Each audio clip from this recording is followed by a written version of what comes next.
Hello and welcome to Scene Appreciation Day, a new series in which... Sad? Really? Damn it.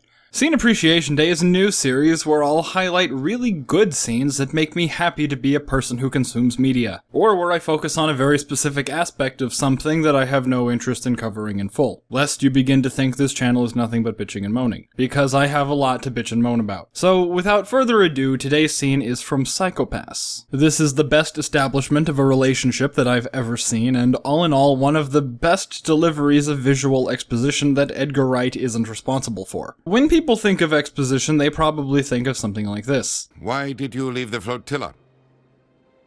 I was on my pilgrimage, my rite of passage into adulthood. And end up thinking, why are you two talking about that? Until it suddenly dawns on you, oh, that was for the benefit of the audience. As if the rest of the dialogue somehow isn't. Of course, there are ways to get around that. By having a character who is a fish out of water, who needs things explained to them, or by writing a character who would naturally like to explain things to people because they like the sound of their own voice. Or by presenting information visually. Like, this guy lives in a big house, he must be rich. Or this guy's room is disheveled and poorly lit, he must make videos on the internet. But don't you think that's a little, boring from a writing and directing perspective? Well, fear not, there's a better way to present the audience with information.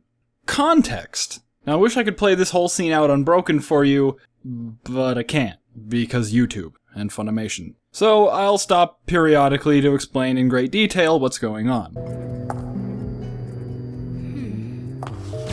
Akane was surprised. She wasn't expecting someone to be leaving so early in the day, meaning that this must not be a high-traffic area, or at the very least, that this is not a high-traffic time of day for this area. She especially wasn't expecting to see one of her subordinates leaving the Comprehensive Analysis Laboratory. Yayoi also wasn't expecting anyone else to be here at this time of day.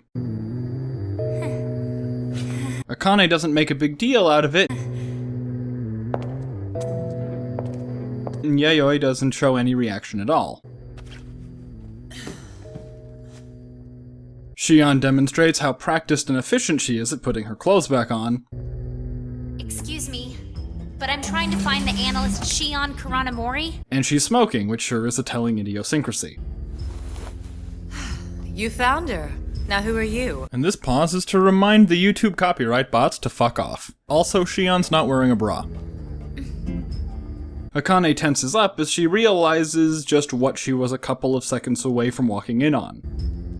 I've been assigned to the CID as of just yesterday, ma'am. And immediately gets down to the reason she came here in the first place as the scene returns to moving the plot forward. So in just under 40 seconds, we're given a wealth of character information that a less skilled writer and or director would spend upwards of a whole episode on, and for no real reason, because these aren't the type of people to talk about the personal shit. Like how Yayoi would like to keep the fact that she has secret morning sex private, but is ultimately resigned to the reality that the highly skilled detectives she works with can easily figure it out on their own, so she doesn't make a big deal out of getting caught. This most likely happens a lot, based on how casually and efficiently it was portrayed, as well as by Shion not wearing underwear. Secondly, it establishes Akane's blend of innocence and professionalism through her reaction, not being able to gauge an appropriate reaction, so stiffly snapping into strictly business mode. Furthermore, this is one of the very few scenes I can think of that puts the audience and the main character on the same level by bringing the audience up rather than the main character down. By the way this scene is cut to obviously draw our focus to the most important details, it allows us to filter through this information at the same time as this badass genius detective. And considering that she spent the first half of this episode humble bragging to her friends about how goddamn awesome she is, it feels pretty good to be on par with her. At least as far as being able to detect lesbian activity goes. This short scene also contextualizes this scene from later on much better. It takes a lot to ruin Yayoi's appetite. Believe me, that girl is into some stuff way more sick and twisted than this.